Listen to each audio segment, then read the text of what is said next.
तेलंगणात वन्य प्राण्यांचा आक्रोश.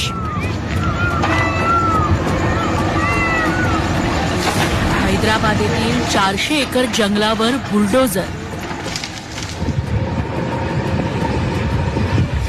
जीव वाचवण्यासाठी प्राण्यांचा आकांत. हैदराबादेतल्या जंगलाच्या जीवावर कोण उठलंय? रात्रीच्या अंधारात जेसीबींच्या भल्या मोठ्या रांगा. शांतता भंग करणारा त्यांचा आवाज.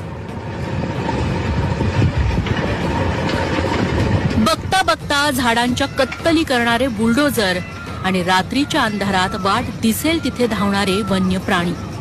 कालपर्यंत जे जंगल शांत होतं, हिरवगार होतं, त्या जंगलात आज मशिनींचा प्राण्यांच्या काळजात धडकी भरवणारा गोंगाट बघायला मिळतोय.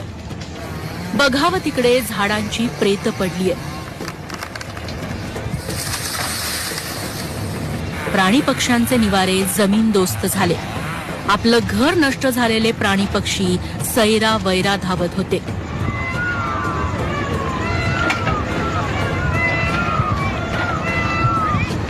रडवेला नजरेनं आपलं घर तुटताना पाहत होते. हे चित्र आहे तेलंगणा राज्यातल्या हैदराबाद शहराच्या मधोमध असलेल्या घनदाट 400 एकरातल्या जंगलातलं. सध्या लाखो झाडं, हजारो प्राणी पक्ष्यांचं निवासस्थान पाडून सिमेंटचं जंगल उभारायचा घाट इथं